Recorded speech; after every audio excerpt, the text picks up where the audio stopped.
যিমান আজি motorcycle biker আছে ইয়াত আহিলে সকলোকে মই মৰম আৰু আশীৰ্বাদ দিছোঁ। গোটেই হাজাৰ হাজাৰ ল'ৰা ছোৱালী এবাৰ গোটেই জেন জি ভাৰতীয় জনতা পাৰ্টিৰ লগত আছে, হয় নাই? গোলাঘাট সমষ্টিত চব জেন জি নতুন প্ৰজন্ম আমাৰ লগত আছে। মই কথা দিছোঁ, এইবাৰ নিৰ্বাচনত মই দুটা প্ৰতিশ্ৰুতি দিছিলোঁ।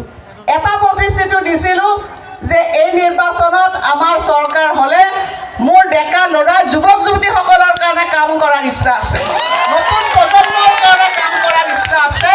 কাৰণ এইখন চৰকাৰে যুৱক যুৱতীসকলৰ কাৰণে নতুন আশা দেখুৱাইছে।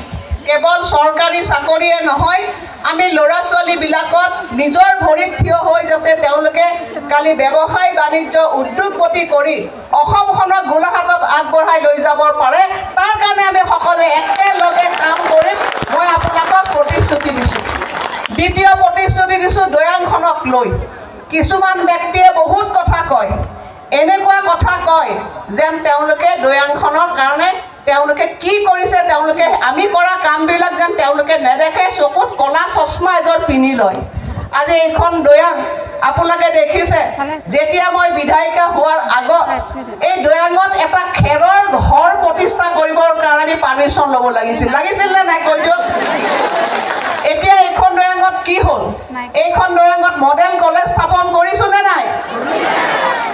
এই লোকসকলে যিসকলে আমাক কয়, সেই মিছা মিছা কথা কয়, সেই লোকসকলে দেখিছে নে নাই?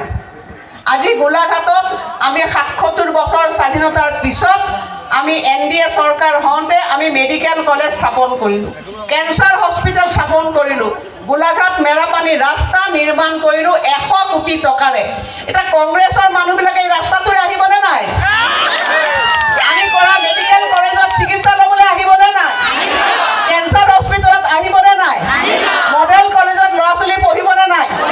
নপঢ়ো বুলি কৈ দিয়ক বেলেগ কথা, ৰাস্তাটোৰে নাযাওঁ বুলি কৈ দিয়ক বেলেগ কথা।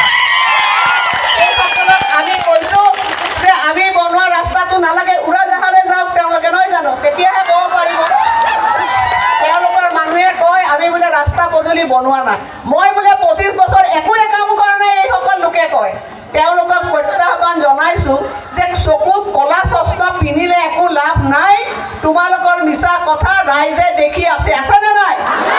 দৈয়াঙৰ মানুহে দেখি আছেনে নাই? গণতন্ত্ৰত ৰাইজে ৰজা।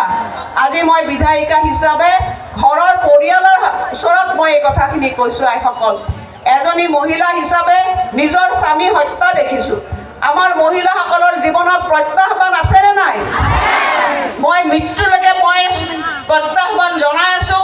যেতিয়ালৈকে মই মৃত্যু নহওঁ তেতিয়ালৈকে